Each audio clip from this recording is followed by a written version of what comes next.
Good morning. Isn't this nice? We've actually got human beings in the room with us today, and thank you to those who are joining remotely as well.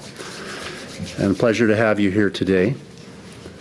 Also a pleasure to have with me today the recent recipient of Manitoba's Order of the Buffalo Hunt, Dr. Brent Roussin. Brent, thank you so much for all your work, and to your team, of course, thank you as well. I've said it before, and I'm going to say it again, and we'll keep saying it until everybody does it. Vaccines are our safest and only way out of this pandemic. Vaccines are our protection against the fourth wave. Vaccines are our protection against future lockdowns. Vaccines are how we get our lives back.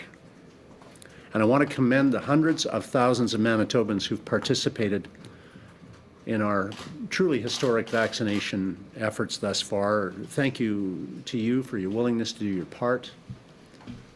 Roll up your sleeve not once but twice and protect yourself and protect your fellow Manitobans. Protect our businesses too, our small business community. Protect our economy. And to protect our communities and our healthcare system as well. To date, we've had nearly 2 million vaccinations, 1.9 plus administered in Manitoba. More than 81% of Manitobans have received at least one dose. Almost 76% of Manitobans are fully vaccinated. And a few months ago, Brent, I think we would have hoped that that would have put us in a state of protection and safety, but such is not the case with the new and emerging variant threats that we have to face. It's a significant accomplishment. We are leading the country, and Manitobans deserve to be very proud of their collective efforts, but there is more work to do, and it is this work that we want to address today with some of our comments.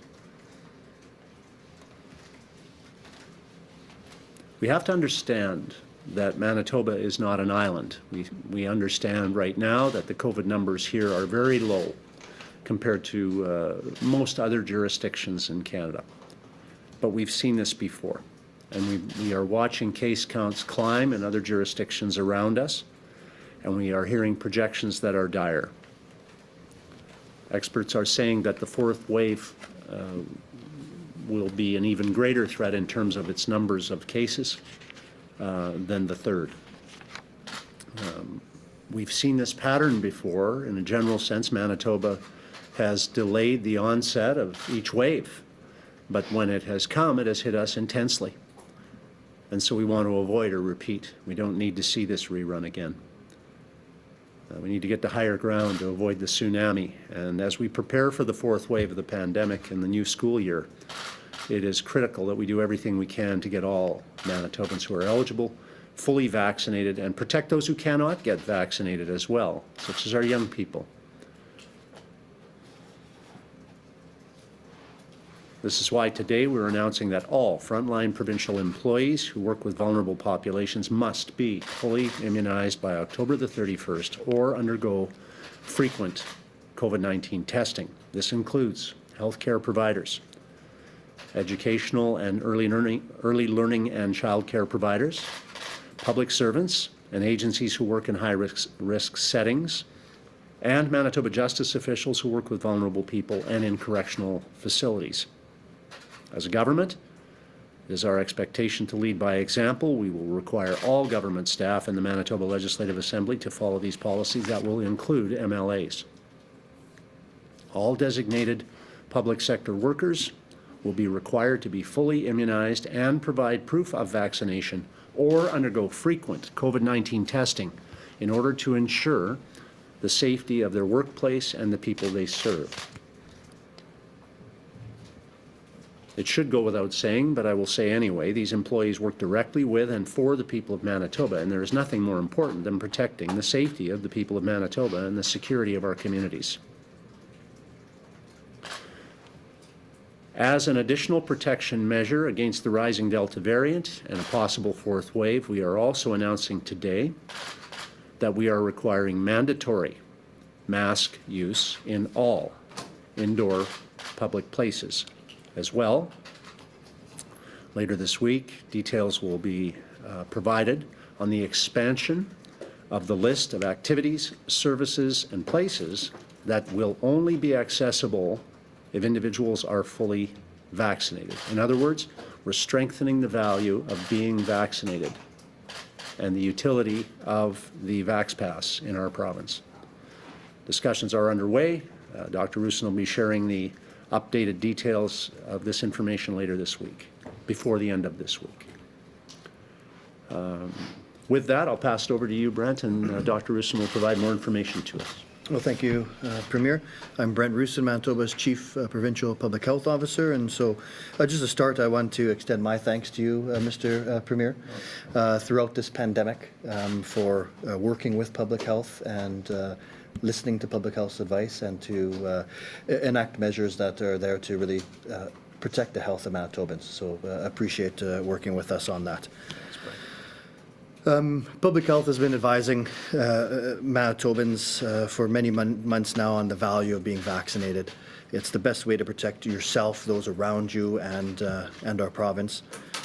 We've also been advising Manitobans that the Delta variant poses a threat to us, and certainly can see now that a fourth wave is inevitable here in Manitoba. What isn't inevitable is what that fourth wave could look like. We do have 75% of eligible Manitobans have received their first and second doses. So again, this has been quite an achievement for Manitobans and for the Vaccine Implementation Task Force. So quite encouraging, but unfortunately with Delta, it doesn't go far enough. Our vaccine rate is not rising quickly enough. The increased transmission of Delta variant we can see can lead to a rapid rise in cases, which again puts stresses on the healthcare system and critical care capacity. So this healthcare system strain doesn't only affect those with COVID, it affects all Manitobans. Manitobans requiring other type of healthcare. So it's in our best interest to keep these COVID numbers down, and the best way for that is for us to practice fundamentals, which includes being vaccinated as soon as you're eligible. We know that if our healthcare system goes over capacity, we're at risk of needing to find critical care capacity again elsewhere, including outside of the province. So we need to do whatever we can to limit the chances of that. So today's announcement, these new public health orders, comes in response to these increasing concerns with the fourth wave projections, what we're seeing in other jurisdictions around our nation and other nations. So the new public health order will require all provincial employees who work with vulnerable populations to be fully immunized with 2 doses of COVID-19 by the end of October, or undergo regular testing. So mandatory immunization requirements for all provincial employees and public servants who have ongoing contact with the vulnerable populations, which include direct healthcare providers and workers, including but not limited to physicians, nurses, allied health professionals, support services staff, and others. Education workers, including teachers, school and educational support staff, bus drivers, and custodial staff. Early childhood education workers, including staff and practicum students, public servants and funded agency employees who work in congregate residential settings or work with vulnerable populations, enter the home of clients or visit sites with vaccine mandates, and Manitoba Justice employees who work with vulnerable people and in correctional facilities. The order does not require vaccination as a condition of employment, but rather employees will have a choice between being fully vaccinated and providing proof of that vaccination status, or undergoing frequent COVID-19 testing in order to work. So those designated employees who are not fully immunized or who cannot provide proof of vaccination must submit to COVID-19 testing regularly.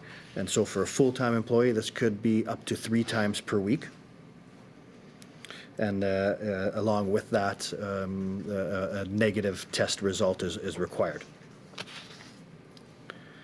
So all affected staff will be required to be fully immunized with 2 doses of COVID-19 by October 31. Remember that to be fully immunized, you must receive 2 doses of the vaccine and 2 weeks have passed. So that means people who haven't received a dose yet need to do so as soon as possible. You need to wait that 28 days before the second dose, plus you need 2 more weeks after receiving your second dose to be considered fully vaccinated. So we've seen the effects of lockdowns and school closures on people across Manitoba, and we know this has significant negative effects, especially on our children. Our kids are heading back to class soon, and this mandatory vaccination requirement is just another layer of protection to ensure we can keep our kids back in school and keep them there safely. Educators want their classrooms to be safe as possible. And parents are placing their confidence in schools to keep their children safe while they learn. And so by requiring these individuals who are working with vulnerable populations to get immunized and continue to follow the fundamentals, we can protect those most at risk of COVID-19 as the Delta variant is approaching us, and really to avoid a full lockdown.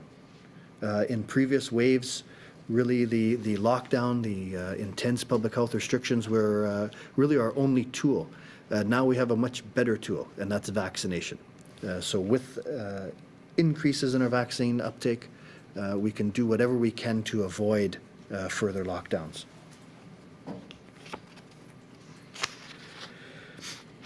So we believe that this public health order will align with and support Manitoba's priority to provide immunization opportunities to every eligible Manitoban. So Manitoba Public Service staff will have until September 7 to get a first dose, and then by mid-October to get that second dose, so they have 2 weeks past their second dose to be fully immunized by October 31. So people are strongly encouraged to book appointments as soon as possible. We're recommending that private businesses and organizations follow the province's lead and consider mandating COVID-19 vaccination for their employees to protect their staff, protect their customers. This will reduce the chances of outbreaks in the workplace setting, which we've seen many examples of in previous waves. Public health is still requiring businesses to report cases.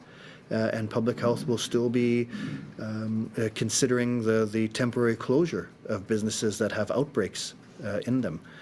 So we really suggest that you do what you can to have very high vaccine uptake in your places of business to avoid such issues. We're also bringing back the mandatory mask mandate for indoor public spaces. In addition, we'll be releasing an updated list of facilities, events, and services that will require persons that are attending to be fully immunized, and we'll be doing that in the coming days. So our case counts are remaining stable for the time being, but we can see what's happening in other jurisdictions.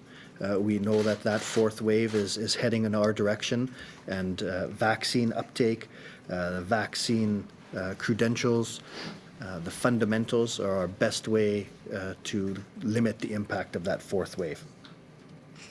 Some more details and the complete public health order will be released as decisions are finalized, but I encourage all Manitobans who have not yet done so, book those vaccine appointments. And again, by requiring the people working with vulnerable populations to get immunized, wear masks, and expand that use of the vaccine passports, we can protect those most vulnerable of COVID-19. And what we can see in other jurisdictions that this is now a pandemic largely of the unvaccinated. And we have to make sure that does not lead to adverse health effects for all Manitobans. We want to protect all Manitobans from the fourth wave. So again, by working together, practicing those fundamentals and getting vaccinated, it's our best way to decrease the effect of this fourth wave in Manitoba. So thanks to all Manitobans, and I'm going to turn this back to the Premier. Thanks very much, Dr. Roussin. I should mention also that I was honored earlier today also to present the Order of the Buffalo Hunt to Lynette Siragusa, her head of nursing and thank her and her team as well for their tremendous work throughout this pandemic, which is not over, which is ongoing.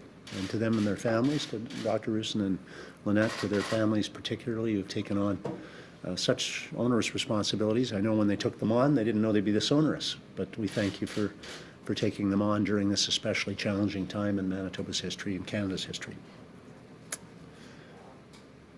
We believe very strongly that this is the best way to protect our children, protect those who are vulnerable in our province, who cannot protect themselves. This is the best way to protect our business community and our economy, to protect our communities. We led the country when we created a secure Manitoba Vax card. Other jurisdictions, BC followed us yesterday in their announcement. Quebec has followed us earlier because we believe that the added benefit to those who have done their best by rolling up their sleeve not once but twice to get a vaccine is a good thing to be rewarded. And we want to make sure that we continue to have those vax numbers rise, but we want them to rise faster than they've been doing lately. Our Vax card's giving every immunized Manitoban the right to travel safely across Canada, and it'll now be your passport to doing even more, and that'll be announced later this week. And we have, with our community initiatives, our promotions, our incentivization through things like the scholarships for youth that were reported on yesterday, I think, we've endeavored to encourage folks to go and get vaccinated, and we are supporting every opportunity to give every Manitoban the chance to roll up their sleeve not once but twice, because that is what we need everyone to do.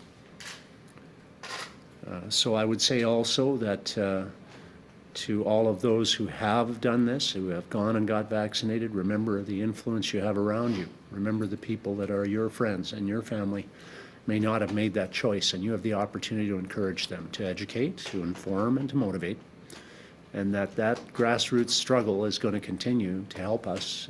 Please undertake to do that in your area of influence. Doing your part to get vaccinated and to encourage others to do it is how we're going to get through this together. Thank you. Look forward to your questions. Premier, this is about protecting the younger population not yet be vaccinated. Why not require that students who don't have a choice to attend public school also have to be vaccinated to go to school this fall? You know, so we considered all possibilities where we want to mandate vaccines, you know, or the testing. You know, as of right now, we've seen the adverse effects of being out of school on children, and so as of right now, we are strongly recommending that all the eligible children be vaccinated. Right now, we're not making that a mandate, but if we see widespread community transmission, if we see outbreaks in schools, you know, we need to continue to revisit that. BC announced yesterday extended privileges for people that are fully vaccinated following the Manitoba's footsteps. They went quite far with where you can go if you're fully vaccinated. How far are we extending privileges for people? Where is this going to extend to? Well, I'll just say Brent's going to announce more detail here. We're in discussion right now with a number of interested stakeholders. Obviously, this has an impact on everybody, and so it's important to do that outreach, and we have been doing that throughout the pandemic. We'll continue to. So the details will be announced, I think, Thursday or Friday of this week on that. But it would be my view that it makes sense to motivate people and encourage people and reward people when they have taken the steps they need to protect themselves. They're protecting others too. When would all of this become effective as well? What's the date for that public health order that we're looking at? So as far as the order on expanding the vaccine passport use and the mandatory masks, we'll have more details on that later this week on when that will come in. Any sense of how many teachers, healthcare providers so far have received the vaccine, and how many more you want to receive it at this point? So it's a really challenging number to come up with, because we don't have mandatory reporting up until you know, going forward. So we don't have definite answers to that. We know that we have 80% overall of eligible people with at least that one dose, and so it's likely that that's in and around that number. But we'll be getting more and more information on that as time progresses. I still allow the option for testing and not just actually mandate it. No jurisdiction I'm aware of that has made mandatory vaccine a condition of employment in government or private sector. But we are obviously strongly encouraging those vaccines and to be pursued by everyone as the best way to get through this thing. We have taken steps throughout this pandemic to move arguably faster in terms of restrictions than other jurisdictions in advance of the situation worsening. Here in Manitoba right now, I just got the updated numbers on weekly cases, and I don't know if this graph's going to work very well here, but I'll just say the darker the shade of blue, the worse your situation you're in. Manitoba is an island. Okay, so our case numbers up to date, average rate of case per 100,000 is 17. Saskatchewan is 92.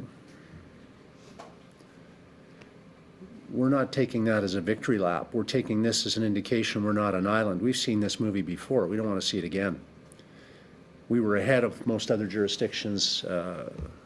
We delayed the onset of COVID and the second wave and the third wave more than most other jurisdictions, but we got hit harder than everybody else, in part, I suppose, because of the delay. We need to take action now, and this is preemptive, yes, but it's cautious, but it needs to be done. Just to carry on, 92 Saskatchewan, 17 Manitoba, 105 Alberta, 17 Manitoba, 80 BC, 17 Manitoba, and those numbers in our neighboring 3 provinces to the west have shot up in the last month. So we're seeing what's happening in other jurisdictions. Ontario at 28 right now, but again, the numbers are accelerating, 36 in Quebec and higher in the territory. So just to give that indication, on any graph that looks at case numbers, and if you take a look at every province's graphs right now, you will see a significant uptick to the right on that graph in terms of case numbers. The only place you don't is Manitoba. That doesn't mean it's going to stay down. And I'm saying, and we're saying today, we know that it's going to come up. It's just a question of can we keep that thing from being as steep as it was in 2 and 3. And sorry, just to finish, Maggie, and then we'll take questions, but the projections are what are really hitting me, I have to say. And you're going to see the modeling here later today on where our experts are showing us. BC's projecting up to 10,000 cases a day within weeks. 10,000 cases a day, I repeat. Ontario, 7,000 by mid-October. That's their projection. Just to put that in comparative terms, their highest weekly average peak so far was 4,700. We're talking 7,000 on 4th wave. I'm saying this not to frighten, I hope, but to motivate and encourage all Manitobans to pursue getting vaccinated. That's the way out of this. That's the best protection we have. And we need people to pursue that. Saskatchewan has hit their highest COVID hospitalizations since first half of June. Alberta, the daily number of new infections is up tenfold since July. Modeling projections have Alberta at 4,000 cases daily. Okay, so that's where we're at. We're in a serious situation. We're taking preemptive action because we want to avoid the magnitude of what we saw in that 3rd and 2nd wave. All of us should work to make sure that we achieve that. Dr. Roussin, are you... Sorry, Sean, because I cut Maggie off before. For the people who have medical accommodations, will they still need to get tested 3 times a week? Yes, those who are not fully vaccinated need to undergo regular testing. And who will be footing the bill for that testing? Is that an individual cost? So remember what we're after here is to get as many people vaccinated, not as many people going through testing. So and then we have some time right now to work on those implementation type things on the exact nature of the test we're going to use, how it's going to be administered and followed. So really what we want to do is get as many people vaccinated as quickly as possible. When if there are people who are choosing to be tested instead, we're going to have more details on the operation of that upcoming. But you're comfortable that you're talking about thousands and thousands of people that be needed to be tested every week, up to 3 times a week. Are you confident that you can meet that kind of demand? So again, our goal is to limit the amount of people who actually will require that. I think being tested 3 times a week, seeing the nature of this Delta variant's going to encourage a lot of Manitobans to get vaccinated. But yes, as we work on implementing this, we're going to have to ensure we have enough of the appropriate tests to undergo this type of testing. And mask mandate, when does that go into effect? Again, we don't have the specific date on that. That's going to be announced in the upcoming days on when that will be in effect, and it will be shortly. What changed in the past 3 weeks for the mask mandate? Because you guys were pretty confident that you could lift it 3 weeks ago and did. Yeah, I think really we always knew that the Delta variant was putting us at risk. And we hit our vaccine targets. Numbers are very low, so we were confident with, at that time, the lifting the restrictions were appropriate for our level of risk. But what you can just see happening around us in Canada, it's just clear that we're going to get ahead of this now. So let's get the masks back in now. Let's get this increased use of the vaccine passport in effect now, so that we can do whatever we can to limit the effects of this pending 4th wave. And 2 other quick things on top of that. I think the vaccine uptake numbers that had been going up relatively steadily have stalled, let's be honest. So we need to get back at it. We need to, it gets harder, it gets harder as you get closer to your goal, right? It's same with fitness or business goals. It's good progress, and then it gets harder. What help is there going to be for businesses that are going to have to be dealing with immunization cards? We saw restaurants that had issues with it this summer, being said that they were the ones having to enforce this. We don't know where exactly it's going to be, but again, is the onus going to be on businesses to enforce this? Yeah. Absolutely right. And you know what? We're talking to the restaurants associations all the time. But you got a choice now. You can be open and have double vax, or you can be closed. So which one do you think you'd want? I mean, restaurant owners want to be open and offering service to their customers. You want to go to a restaurant and be safe there, right? So I think it's time to be frank about this. I mean, there are challenges, and our small business community has been supported, and we've been supportive of them throughout this entire pandemic. But our small business people are not of one mind. There's tens of thousands of people engaged in small business, and I think the preponderance of opinion is they prefer to be open rather than closed. Premier, questions on another topic. Are you going to be, Premier, are you staying on until October 30th? And if so, are you altering the legislature schedule or legislative agenda? You will be among the first to know. You've said yesterday that you were assuming that you would be staying on for a few weeks. I think the other thing that's motivating this announcement today is the knowledge that we're going to be waiting longer to get children vaccinated. To me, that's a very, very big motivation for what we're talking about today. We had hoped that we would have that under 12 group vaccinated. We had speculation earlier in the year that it would be by now, and then we were told October. Now, the projections we're hearing are not till the end of the year, possibly earlier in the next year. To answer my question, though, if I understand it correctly, the same way all the time, so it won't change. So you're not committed to staying on until October 30th? I've been committed to elected public office for 3 decades, Steve, and I'll tell you when I'm leaving. Dr. Roussin, are we going to be seeing changes regionally? I know you're still in discussions, but could we see some of the privileges for fully vaxxed different in regions that have lower vaccination rates to try to encourage some of that there, like we've seen in the Arm, Stanley, and Winkler? So, we don't take any options, away from public health. So if we see increasing case counts in a region, then we're certainly going to consider whether we need to enhance restrictions or use of vaccine passports in that region. So you can see in some other jurisdictions where they're taking that focused geographic approach. So we certainly will need to consider that. How much time do you give people? I mean, we've had vaccines for months now. We've seen really low uptake in some areas. How much longer do you give them with kids going back to school and all of these restrictions or privileges, I guess we should say, coming in other parts of the province? Yeah, so I think we've, Manitobas have done well overall. Right, so we've hit that, 75% doubly vaxxed, So I think we've been on the right path. You're right. There's some geographic areas and some other areas where we see lower uptake, and we're going to do whatever we can to encourage that uptake through messaging about the nature of Delta, and then through some incentives. We've had some incentives in place now, and we're going to extend that. Like we say, this is really going to be a fourth wave, very largely of the unvaccinated. And so those who are doing their part to get vaccinated, to protect themselves, the people around them, they're going to be able to do many more of the things that they miss as we move forward.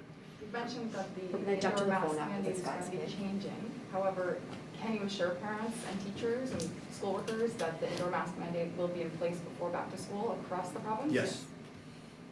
Let's Going to jump go to phone. phone questions Yeah. now, and then we Paul can will moderate. come Yeah, back and then to we'll come back to these folks. Yeah, Yeah. good. It's nice to Thank you. see you all here. Thank you, Premier. Thank you, Doctor.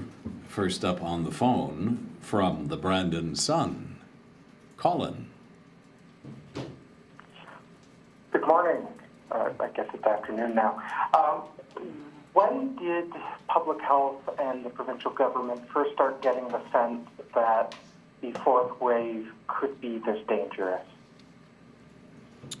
It's a tough question. I think we've known about Delta for quite some time, so we've been aware of it. And so even though when we hit our original vaccine targets and we've significantly loosened a number of our restrictions, we didn't ignore what was going on.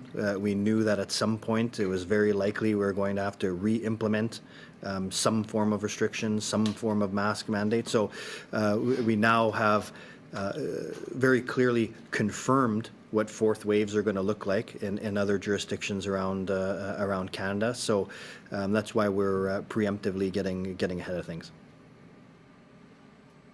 When the mask mandates were lifted, I saw a lot of comments on social media from people saying that they were never going to be wearing a mask again after this. How are you going to get people to buy into a mask mandate again? Well, I mean, one is it's a public health order, so it's a requirement. So there can be repercussions for not wearing a mask in indoor public settings. And then as we move forward, we're going to see that more and more of the indoor public settings that we attend are going to be requiring proof of vaccination. So I think that we're going to do a very clear job today of showing the risks of Delta. I think that's already been shown very clearly in other jurisdictions. And so now we're moving at this point preemptively to reinstate the mask mandate amongst the increasing use of the vaccine credentials. And we need to remember as well that as much as we wish that the pandemic was over, you can't wish it away or it'd be gone by now. So we have to remember that the efficacy of the vaccines is still a subject of research. We have read some studies that show that over a period of time that a double vax person who might have had 90% plus protection initially may see that protection erode somewhat.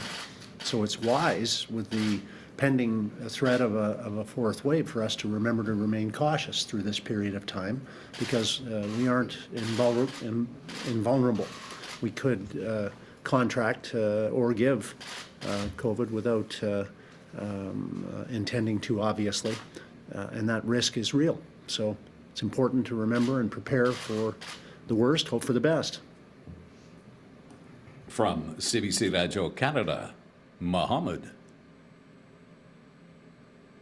Hello, Premier. Hello, Dr. Roussin.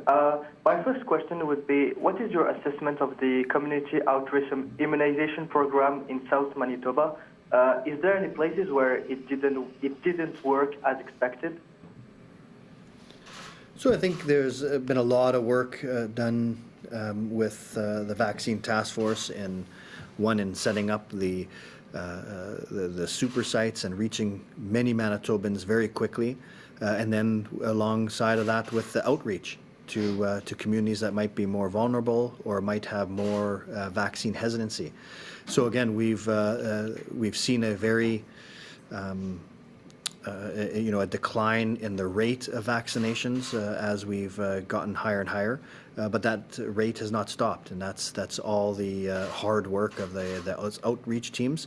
So we're going to continue to work on that and continue to show the benefits of the vaccine. Very few people are very few of our cases are fully vaccinated.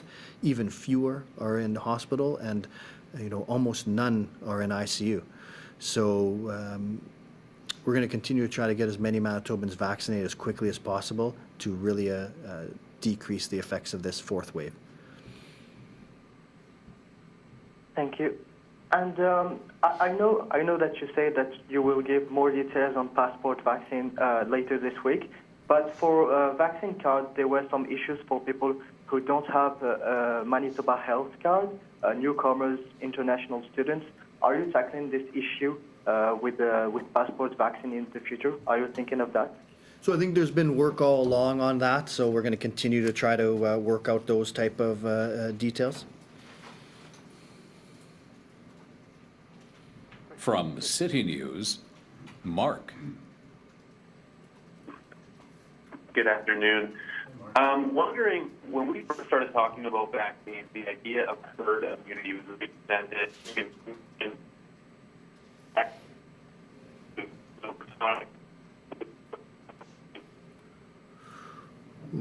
You're going to have to repeat, Mark. Your signal has faded completely. Relocating, sorry. Can you hear me now? Yeah. Check 1, 2. Can you hear me now? Go ahead. Sorry, apologies there. Asking about herd immunity and if it's even possible given the vaccines diminishing in their efficacy over time and the way the Delta variant is infecting people. Can herd immunity even be possible right now? Yeah, so a couple of things with herd immunity. So herd immunity at the very basic level is calculated by 1 minus the inverse of R naught, and so you can see that the larger the R naught, the much more percentage of the population need to be vaccinated. So Delta's R naught is much higher than certainly the wild strain and higher than Alpha. So that means that our the original projection of people that need to be vaccinated is increased.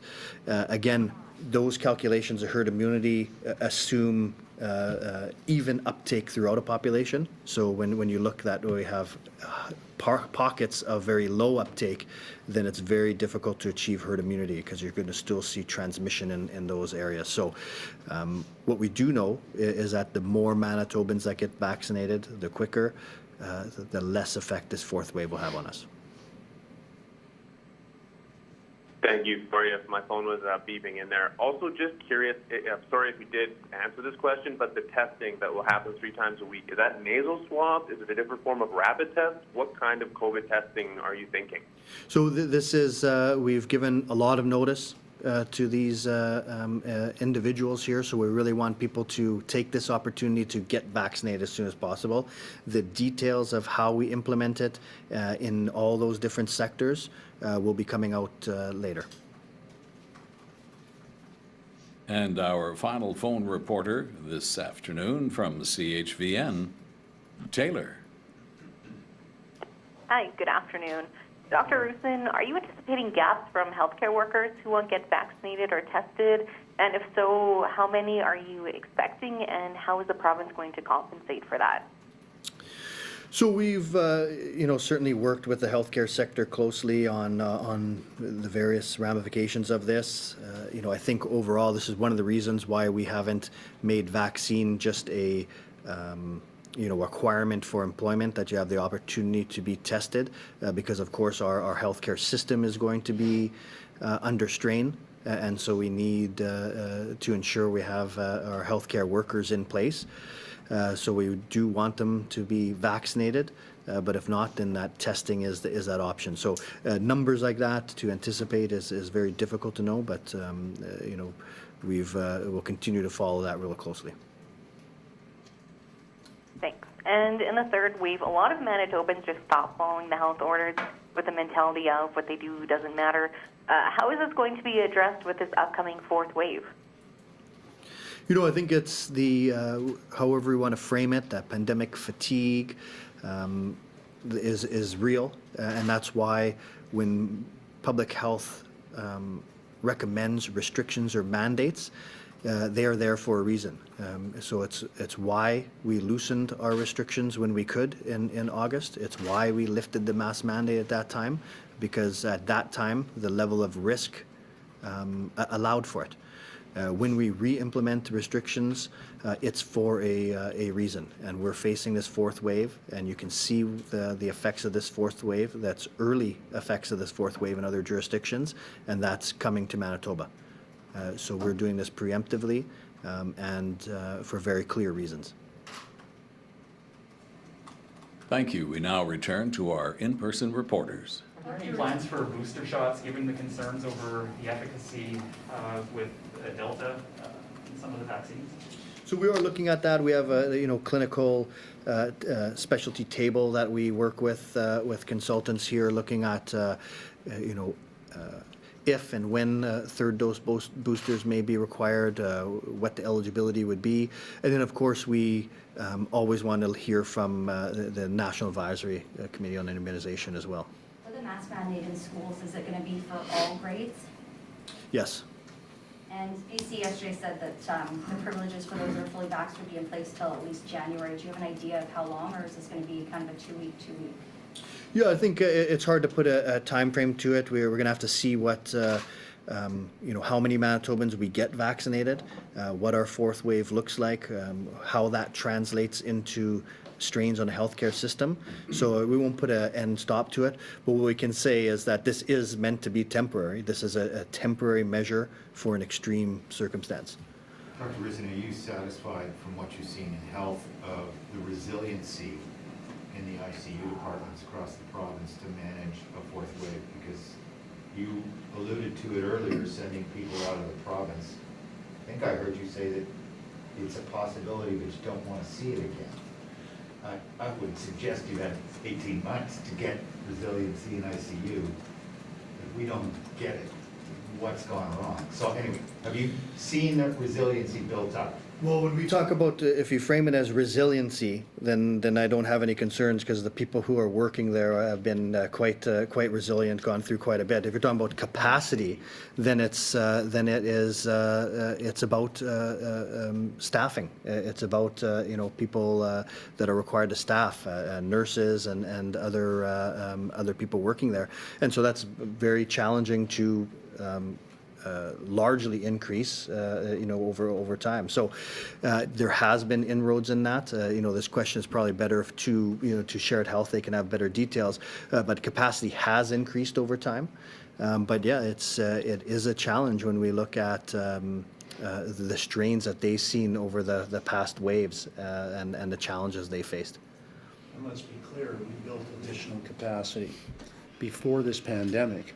There are additional ICU beds available that were fully staffed and equipped, as opposed to ICU beds in theory that were not fully staffed, nor were they fully equipped prior to our government coming in. So we increased the capacity in ICU. I don't think anybody anticipated that the pandemic would create the additional spike in demand that it did, and with the intensity that it did.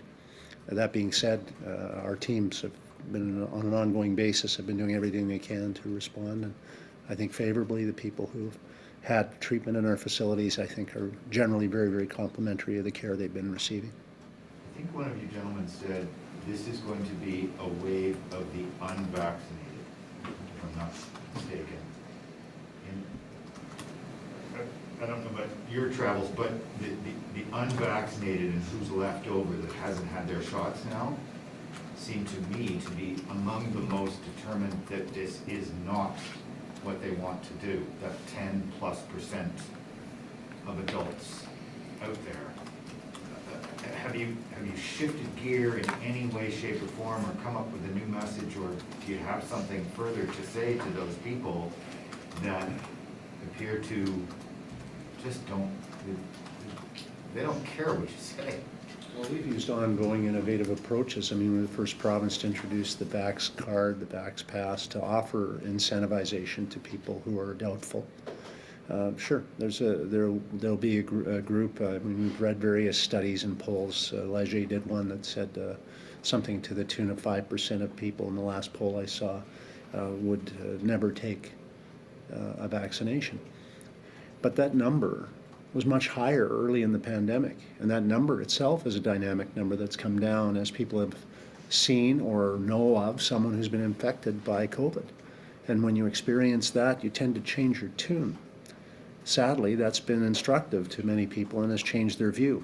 Other things like the community outreach, where instead of Dr. Roussin and I trying to persuade people in various parts of the province to change their mind on COVID, someone in their neighborhood is talking to them, someone in their church or their community group is talking to them. There'll be a report coming out next week, I believe, on an update on those community outreach initiatives. They're working, you know, never as fast as I would like, but they're working. And so that and things like even the lottery, where people said, you know, I'm going because I'd like to have a shot at that lottery. Well, good. Whatever works for different people, some people doesn't work for others. We're looking at dynamic ways, creative ways of persuasion. But the ultimate persuasion is this is just the right thing to do to protect yourself and others. And we need to continue to keep getting that message out to in a broad-based way. Dr. Roussin, do you have the current R value for COVID here in Manitoba right now? I don't have a recent one. We usually receive that value from the Public Health Agency of Canada that they calculate over time. So a couple of weeks ago we were at 0.6. You know, we're going to be closer to 1 right now.